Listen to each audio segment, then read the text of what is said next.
Jason La Canfora, CBS Sports NFL Insider. Hey, Jay, we know you're busy today. What's happening, buddy? How are you? Hey, what's going on, guys? All good. All right, let's start. Well, we'll get to the injuries in a second. It's my opinion that Chandler Jones certainly should not start this weekend.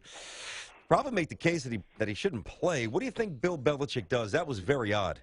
It's odd, but I mean, he's practiced all week. I don't think this is even from their perspective. I don't think it's even a discussion.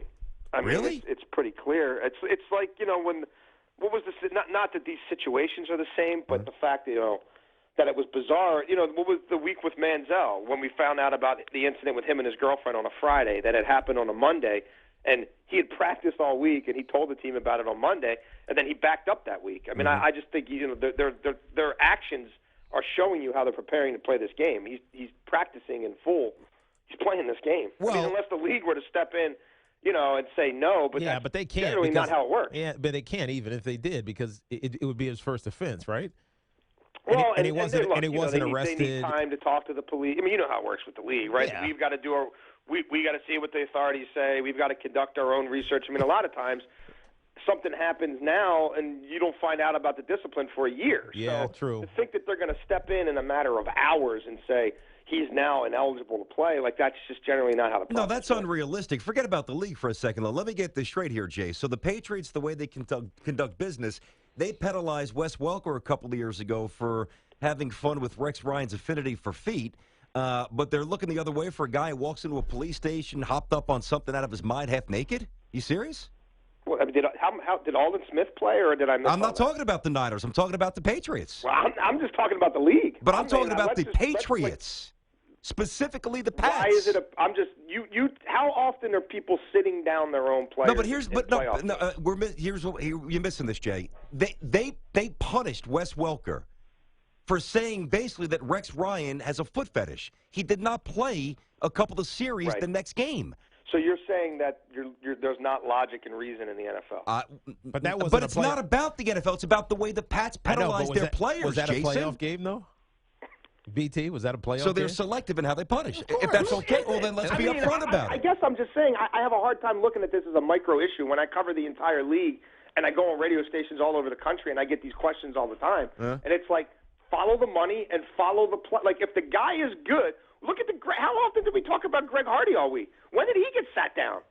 Like, I'd have a hard time saying this is a Patriots thing. This is a professional sports thing. Yeah. I mean, like it's all about risk, reward, value. If there's a point where it's diminishing returns and you don't think the guy can win you the game, then all of a sudden you become the morality police. Yeah. Well, I'm not saying to cut him, Jay. You know what I mean? Like, I don't know if this would be any different if it was. I mean, most teams in the league, some that maybe have more of a moral high ground. I guess if you gave me a half hour and I thought about it, maybe. But I mean, welcome to the NFL. Yeah. I'm not saying to cut him. It's just a little surprising. I mean, that was you read the police report. I know you did. That's pretty strange stuff, man. To not even acknowledge it is a little surprising for me, but I guess we'll move on. That's how the Patriots operate. But they didn't with Wes Welker, which is my point. It wasn't a playoff game. That's the jet bias coming in. No, right it's there, not. It sounds like. It's not, though. No, don't say that. It's Jason, not. When you look at the Oakland Raiders right now, they are a team in limbo. Are there real possibilities that they're going to go to San Antonio? In Mark Davis's fantasy land, there are, but. Now I will try to apply logic to this because when it comes to the issues of money in the NFL, it's pretty easy to see where things go. So Stan Kroenke is the second richest guy in the league. He bought this land on his own. He can finance the stadium on his loan. He doesn't need public assistance. He doesn't need their G4 loans for a stadium, and he could put $1.1 billion in escrow for a while to wait to see how this unfolds. And he had to jump through hoops. Right, for years, and sweat it out to the very end and pay a massive relocation fee and get the Chargers hitched to his wagon even though he could go by himself, and only then does he get to L.A. Where the hell does Mark Davis think he's going? So if this process proved anything, it's that 345 Park Avenue controls it. Doesn't even matter if you can do it on your own, which Mark Davis can't. You're not going until we say you're going, and at what price, and at what point. And oh, by the way, you got to take this guy with you. So what are the chances how is he going to San Antonio? Well, what are the chances that the league lets him do that or Well, puts let me him ask in that you this. position. Who was the power Where are they broker going? Where are who they came- Jerry going? Jones ain't letting it Who happen. came out last week with Yeah, the of course. proposal that ended up carrying the day? Where are they going then?